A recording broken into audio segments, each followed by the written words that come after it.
اپنے زندگی میں خوشی لانا چاہتے ہو تو میرے نبی والی زندگی سیکھو، اللہ کے واسطے نبی کی زندگی پڑھو، اللہ کے واسطے قرآن پڑھو، اللہ کے واسطے علماء سے جوڑ بیٹھاؤ، اللہ کے واسطے۔ اب تو کتابوں کی ضرورت ہی نہیں ہے، اے فون ہر شے اگلے ٹھوک چھڑی، فون پہ تم اپنے نبی کی سیرت پڑھ لو۔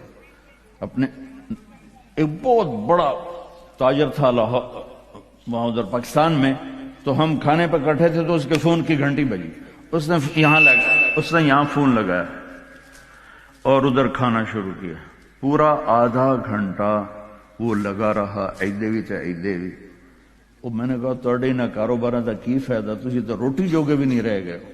کہا جی وہ بہت بڑا جرمنی میں مال پھنس گیا تھا تو وہ اس کے لیے پھر بڑی اہم کال تھی۔ میں کہتا وہ کرما لے تو روٹی پھر بعد ہی کھا لے، میں روٹی کھانے کے بھی قابل نہیں چھوڑا ہم۔ تو میرے نبی کی زندگی، جب آپ گھر میں ہو تو اپنی بیوی کو عزت دو، بیوی خاوند کو عزت دے، کبھی اونچ نیچ ہو جائے۔ یہ دنیا ہے، یہ جنت نہیں ہے، یہاں اونچ نیچ ہوگی۔ علی و فاطمہ سے بڑھ کے کون سا گھر لاؤں میں آپ کے سامنے؟ میرے نبی گھر میں داخل ہوئے بیٹی کے تو دیکھا آپ ذرا غمگین بیٹھی ہیں، تو آپ نے پوچھا بیٹی کیا ہوا؟ کہ جی میرا اور علی کا جھگڑا ہو گیا۔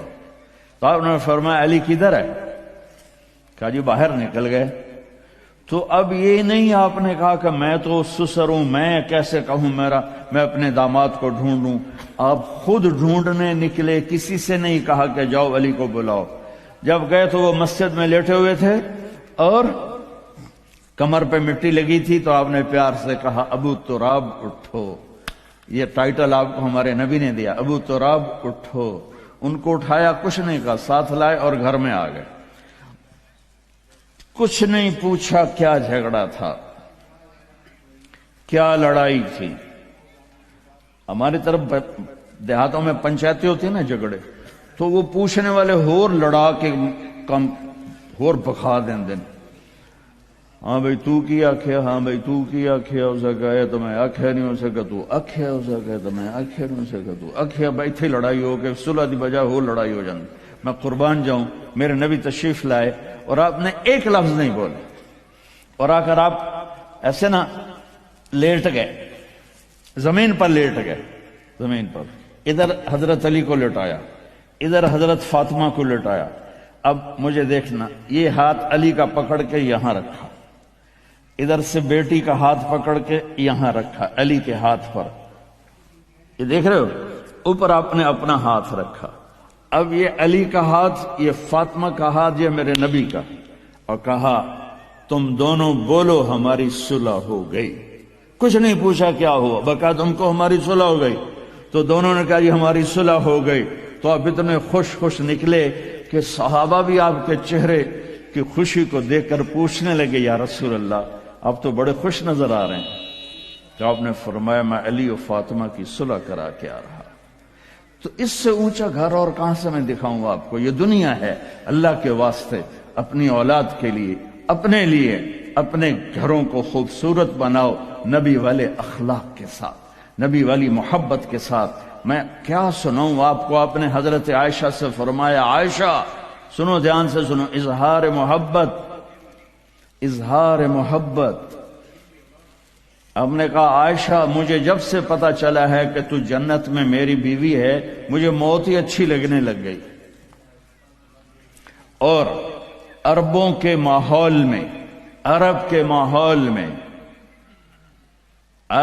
ماحول میں کوئی یہ کہتا مجھے بیوی سے عشق ہے تو عیب سمجھتے تھے، اور کوئی کہتا میری محبوبہ ایسی تو کہتے واہ واہ۔ یہ عرب کا ماحول تھا، جیسے یہاں گرل فرینڈ کا بوائے فرینڈ کا چل گیا ہے۔ اللہ ہمارے بچوں کو پاک دامنی نصیب فرمائے۔ تو عرب اس میں نا کوئی نہیں جھجکتے تھے، کھلم کھلا۔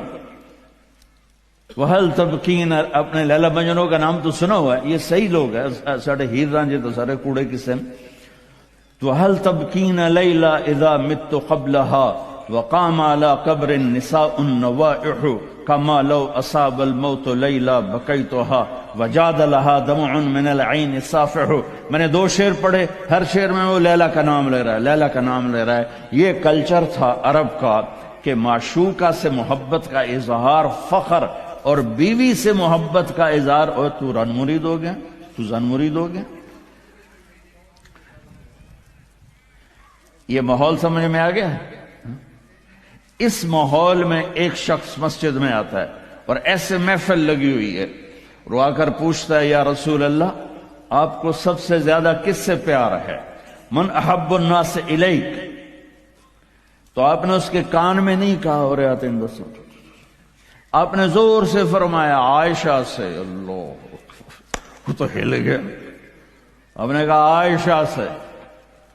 اس کو تو توقع نہیں تھی، تو گھبرا کے کہنے لگا یا رسول اللہ میرا یہ مطلب نہیں تھا، میرا مطلب تھا مردوں میں کس سے زیادہ پیار ہے. تو وہ آپ نے کہنا تھا ابو بکر سے، تو آپ نے ابو بکر نہیں کہا، آپ نے کہا عائشہ کے ابا سے. عائشہ کا نام دوبارہ لیا. انہوں تھوڑا جا پانی پیوا مناسب. اپنے گھروں کو آباد کرو محبت کے بول سے، محبت کے رویوں سے، محبت کی باتوں سے درگزر کرو، برداشت کرو. یہ میرے نبی نے زندگی سکھائی ہے.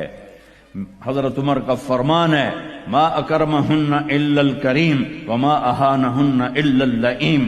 بیوی کو وہ عزت دیتا ہے جو شرافت والا ہوتا ہے، اور بیوی کو وہ ذلیل کرتا ہے جو کمینہ ہوتا ہے. اتنا سخت لفظ کہیں نہیں استعمال ہوا کہ کمینہ آدمی بیوی کو ذلیل کرتا ہے اور شریف آدمی بیوی کو عزت دیتا ہے. تو میرے بھائی بہنوں، اللہ کے واسطے میری فریاد سنو. تمہارے گھروں کی خوبصورتی میرے نبی کی غلامی میں ہے. یہ ڈبل جابیں چھوڑو، یہ بڑے بڑے گھروں کی دوڑ چھوڑو، بڑی بڑی گاڑیوں کی دوڑ چھوڑو. اپنے گھروں کو بچاؤ اللہ کے واسطے، چونکہ یہاں کی نسل خطرے میں ہے. پاکستان میں کوئی برے سے برا بچہ بھی ہوگا تو ایتھیسٹ نہیں بنے گا، اسلام نہیں چھوڑے گا. یہاں اسلام چھوڑ دیتے ہیں.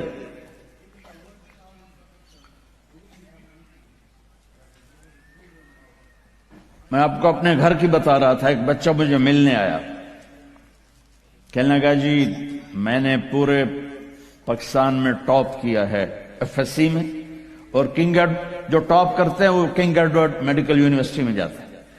تو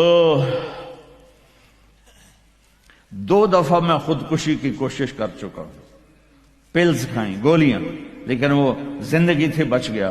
میں نے کہا بیٹا تو چھوٹا سا ہے، تو نے یہ خودکشی کی کیوں یہ تو نے قدم اٹھایا؟ کہا جی میرے امی اور ابو اتنا لڑتے ہیں کہ ڈسہارٹڈ ہو کر میں 2 دفعہ خودکشی کی کوشش کر چکا. ماں اور باپ کی لڑائی نے اتنے بریلینٹ قابل بچے کو مرنے پر مجبور کر دیا. کوئی بھوک نہیں تھی، سوکھے تھے، اچھے خوشحال گھرانہ تھا، لیکن خامد بھی بد زبان، بیوی بھی بد زبان، تو بچے خودکشی پہ آ گئے. بھائیو اگر آپ اپنے آپ کو خوبصورت بنانا چاہتے ہو، دیکھو میں ہاتھ جوڑتا ہوں، سب دیکھو، اس زبان پہ قابو پالو. یہ زبان خوبصورت ہو گئی، دل جڑ جائیں. یہ چند روزہ زندگی ہے. میرے نبی کی 2 سنتیں لے لو. ایک زبان پہ قابو، یہ اس زبان پہ قابو پالو، اس زبان پہ قابو پالو، اس زبان پہ قابو پالو، تو آپ کے گھروں کے 90% مسائل ختم ہو جائیں گے. اور دل کو سب سے صاف رکھو، اور اپنے ایک دوسرے کا ہاتھ بٹھاؤ.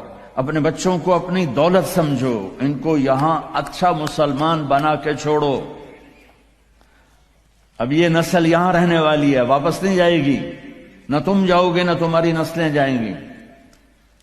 ایک پٹھان کوئی بیٹھا ہو تو پہلے معافی مانگتا ہوں. تو ایک پٹھان کا خرگوش گم ہو گیا، تو لوگوں نے افسوس کیا کہ خان جی آپ کا تو خرگوش گم ہو گیا. تو وہ کہنے لگا ارے بھائی غم نہ کرو، ہم نے اس کو نسوار کھلایا ہوا ہے، جب نشہ ٹوٹے گا ہمارے پاس ہی آئے گا. تو تمہیں آسٹریلیا کی نسوار لگی ہے، تم پاکستان واپس جاؤ گے؟ نہیں جاؤ گے، ادھر ہی رہو گے۔ لہذا یہاں اس طرح زندگی سیکھو کہ آپ کی نسلیں اسلام پہ باقی رہیں۔